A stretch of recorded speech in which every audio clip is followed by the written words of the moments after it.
This pattern is over 140 years old and still catches fish. To tie it, we'll start off with some ultra thread in fluorescent green and snip the excess free. Continue wrapping till you reach the bend of your hook. Here, we'll create a small buildup of thread. Continuing to wrap our thread to the head of the fly, secure, and snip the excess free. Next, we'll grab some fluorescent green UV resin. This one is my favorite, and you can find it in the link below. Add a small drop to the thread buildup we just created and fix it in place with a UV light. We'll now switch our thread out to a black Vivus in size 16/0, secure it to the hook shank, snap the excess free, and continue wrapping to the back of the hook.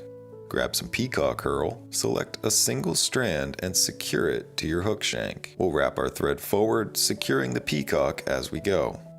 Once we reach the head of the fly, put in a few whip finishes, and if you have a rotary vise, set your thread to the side.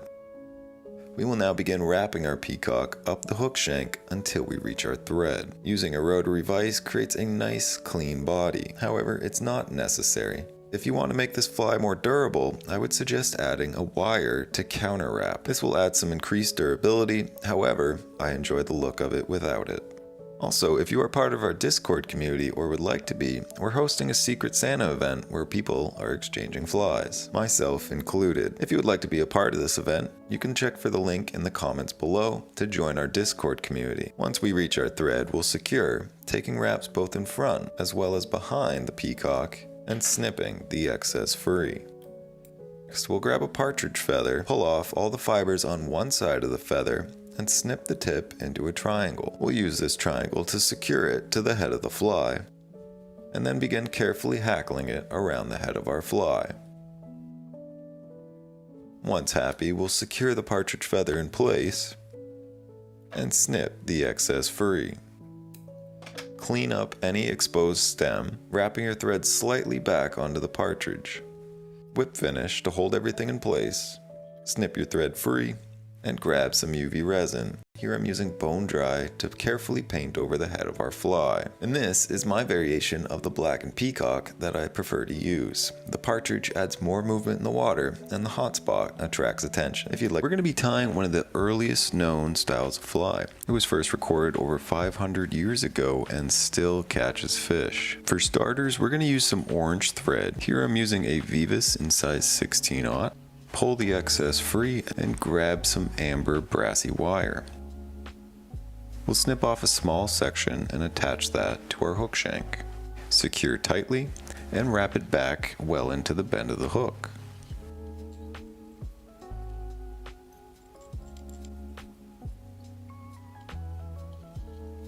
Once complete, we will start creating a transition towards the head of our fly. One of the easiest ways to do this is to wrap your thread to the head of the fly, proceed to wrap back towards the bend and stop just short of where you did previously. Continue to do this several times until you reach the head of the fly once again. Once we're happy with our body transition, we'll grab our brassy wire and wrap in open spirals to the head of our fly. Secure by taking thread wraps both in front as well as behind our brassy wire, and helicopter the excess free.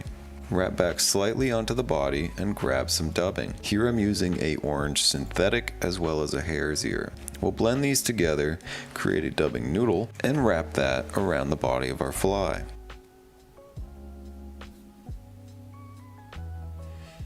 Next, I like to brush this out, giving it a nice buggy look, pulling the excess free, and grabbing a partridge feather. We will pull back the fibers slightly, leaving a small triangle, snip that free, and use it to attach it to the head of our fly. We will then hackle this partridge feather around the head, secure it tightly, and snip the excess free. Pull the fibers backwards and wrap onto them slightly, giving them a brushed back look. Next, we can whip finish, holding everything in place.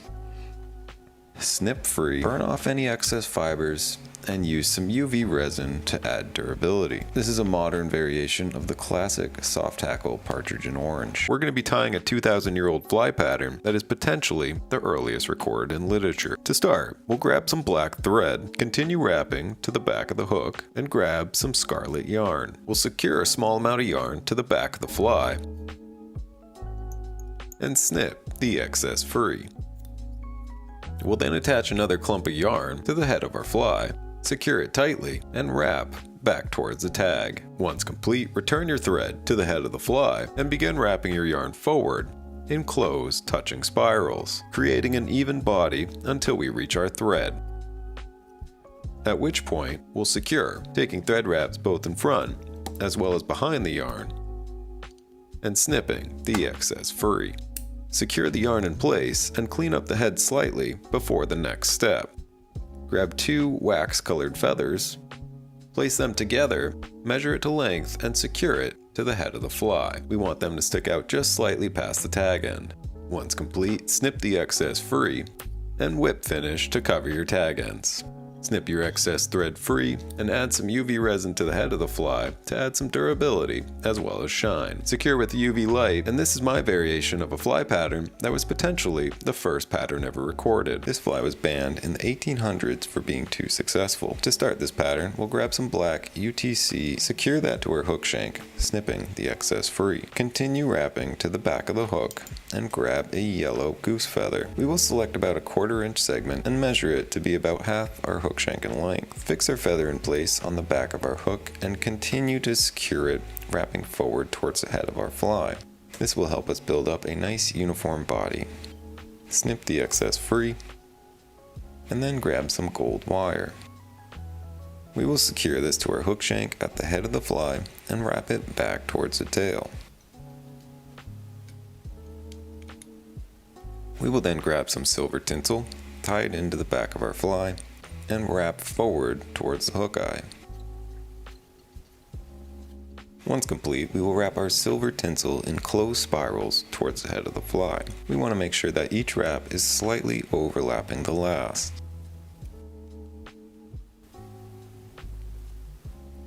Secure, and snip the excess free. We will then begin to wrap our gold wire in open spirals towards the head of our fly, taking care to make sure that each wrap is evenly spaced.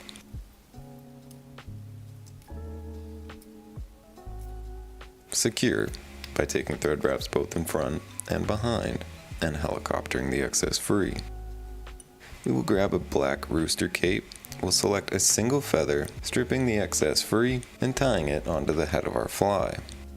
Snip the excess stem free and begin to hackle our feather around the head of the fly. We'll take about 4 to 5 turns. Secure the excess and snip free. Brush your hackled feathers backwards and use your thread to wrap back on them slightly. This will give them a nice brush back look. We will then grab a peacock sword, select 2 sections of feathers, and tie them onto the head of our fly. The length will roughly reach the end of the tail, and we will secure it tightly in place. Snip the excess free and grab some more yellow goose feathers. We will tie these onto either side of our fly, securing tightly and snipping the excess free. Whip finish and paint some UV resin over the head of our fly. Once happy, we'll fix in place, and this is a variation of the Great Alexander fly. We're going to be tying up a favorite of mine for fall brook trout and salmon. To start this pattern, we'll grab some black UTC and secure that to our hook shank. Cut the excess free and continue wrapping to the bend of our hook. Next, we can grab some silver wire. Here I'm using brassy, securing it tightly to the back of the fly.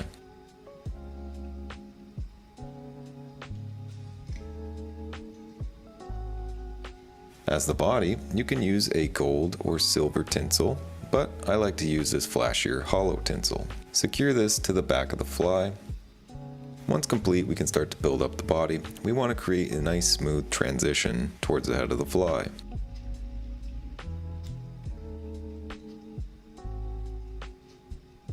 Next, we'll put in a couple turn whip finish, set our thread aside. If you have a rotating vise, this makes things easier. However, it's not necessary. Simply wrap the tinsel forward up the body of our fly in touching spirals. Do so until you reach your thread.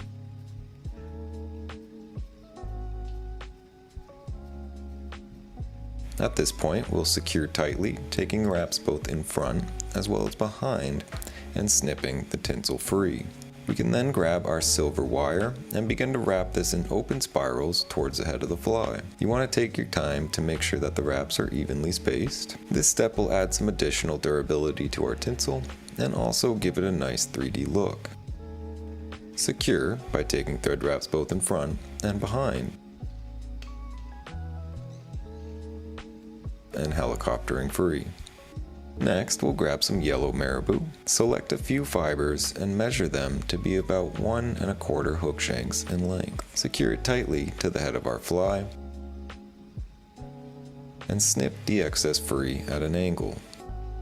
Clean up the head a little bit, and then grab a red marabou feather. Once again, we'll select a few fibers, matching the length of our yellow feathers. Snip the excess free at an angle, clean up the head slightly, and then grab some yellow marabou to top it all off. Once again securing this and snipping the excess free. We'll then take our time cleaning up any visible feathers towards the head of our fly. Once complete, we'll grab a whip finisher, securing everything in place, and then we'll add some UV resin. This will increase the durability as well as give it a nice smooth look. Once happy, we'll secure with the UV light, and that is the Marabou Mickey fin. These colors work very well for brook trout and salmon in the fall. Now we're going to start with a flat black thread. Give ourselves a little bit of space for the head of the fly. Snip that free and then continue all the way to the end of the shank. And then we're going to grab ourselves a yellow feather. I like to grab about 1/4 to 1/2 inch. Make sure that's nice and even, and then tear that off. Measure that out to be about 1/4 of our hook shank in length, and then secure it to the back of the hook.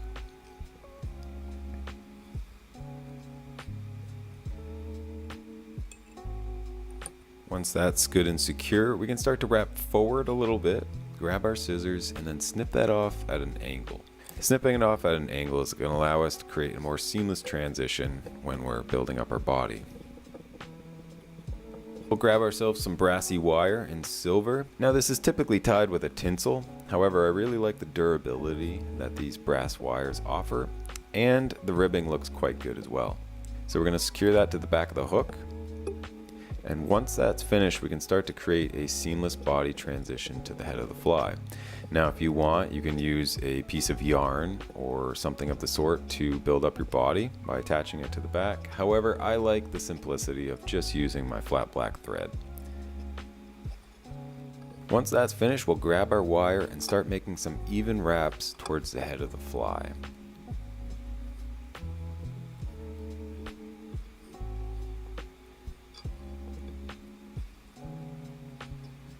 Secure that wire down. I like to take some thread wraps both in front as well as behind because it makes helicoptering off the wire afterwards much easier. With our wire removed, we're going to grab some white marabou. Now I like to use the tips because these offer a lot more action in the water. Measure that to be about 1.5 times our hook shank in length. Once we're happy with our length, we're going to secure that.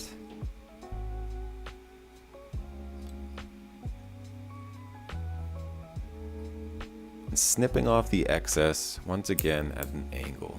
Next, I like to start to build up the head of my fly, but I don't get too carried away here because we still have one more material to add.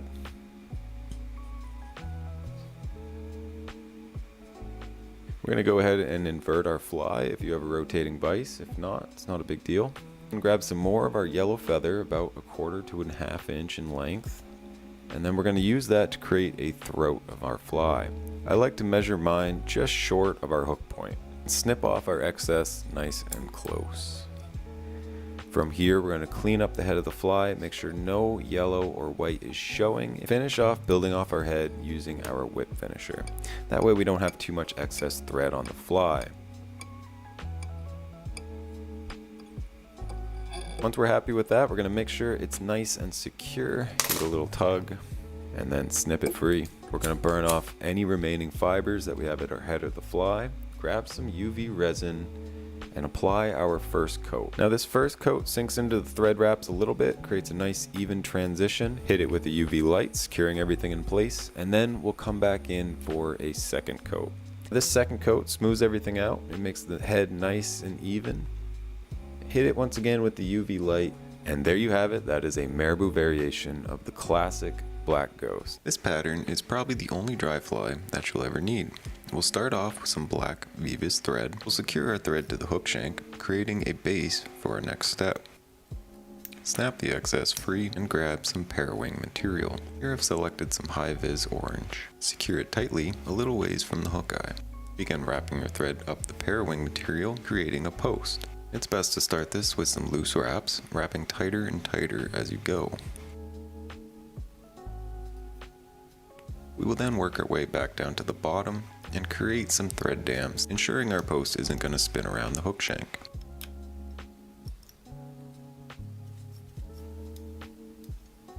Once complete, we will wrap our thread to the back of the hook, snipping off the excess of our parawing. Grab a brown feather. We'll select about 5 to 10 fibers and measure them to be about the length of our hook shank. Secure them to the back of the hook and wrap forward, further securing them up towards our post. Snip the excess free and wrap back towards the tail. Here we'll grab some gray dubbing, create a dubbing noodle, and begin wrapping forward towards our post, creating a transition from the tail to the post of our fly. Carefully avoiding not to trap any fibers in the process. Once complete, we will grab some saddle hackle. Here I'm using grizzly as well as a brown color. Rip some fibers free, leaving an exposed stem of our feather, and tie them onto our post. We'll secure it tightly, snip the excess free, and begin wrapping both feathers towards the top of the post. Once again, taking loose wraps to begin and securing tighter and tighter as you go.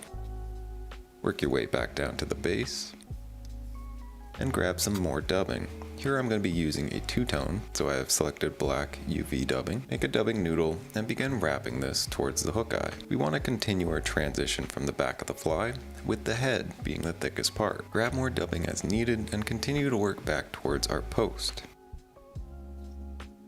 We want to finish with our thread above the body for the next step. We can then begin to hackle our two feathers, wrapping them around the post towards the base. Once happy, we'll carefully secure them, being cautious not to trap any feathers beneath our thread. Snip the excess free and grab a whip finisher. Once again, we'll be careful not to trap any fibers, and this is the Parachute Adams. If I had to choose to fish one dry fly, I would choose this one in several different colors and sizes. Thank you for watching, subscribe for more, and I will see you in the next one.